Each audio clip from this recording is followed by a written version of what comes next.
terminé de faire connaissance avec vous, je me suis dit que le plus simple, ce serait de vous raconter ma journée. Mais pour que ce soit plus marrant, je me suis dit que j'allais vous raconter ma journée inversée.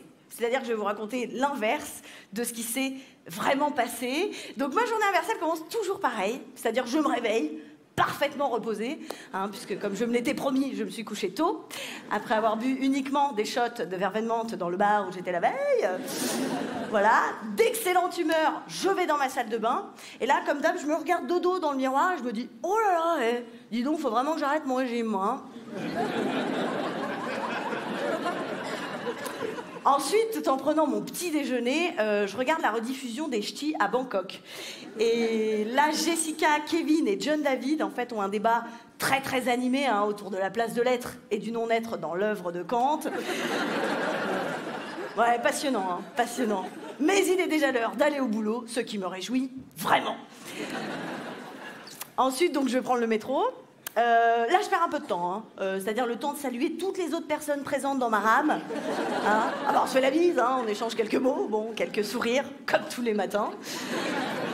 Là, les portes s'ouvrent, entre un SDF qui manifestement a mis un peu trop de parfum. Ça sent Chanel numéro 5 dans toute la rame. Bon, 2 stations plus tard, je vous le donne en mille, qui débarque? Le grand orchestre philharmonique de Bulgarie au grand complet. Et il nous joue en sourdine de grands airs de musique. Alors évidemment, bon, tout le monde se rue vers eux pour leur donner de l'argent.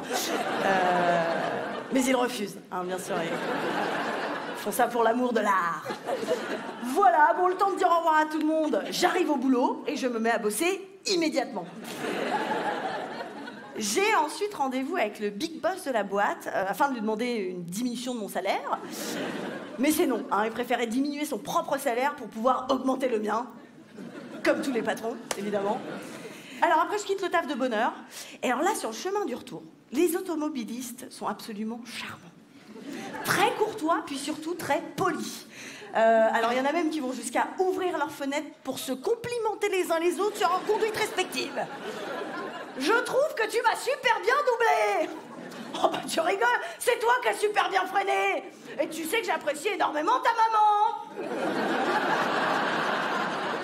Écoute, range-toi sur le bas-côté, sors de ta bagnole, je t'offre un café.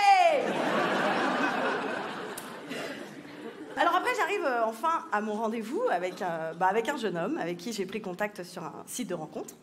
Et alors là, je suis tout de suite très agréablement surprise. Non, parce qu'il est beaucoup plus beau que sur sa photo de profil. Je vous cache pas que je sens assez vite qu'il a très très envie de s'investir dans une relation durable. Et comme la rencontre se passe hyper bien, je lui propose d'aller le sucer chez lui et de repartir juste après. Mais il refuse. Bon. Non, il préférait poser sa tête sur mon épaule qu'on boive du thé. Bon. Du coup, je rentre chez moi, seule, mais bien contente. Et je me dis que j'ai passé une belle journée inversée. Ouh, que c'est bon de vivre à Paris!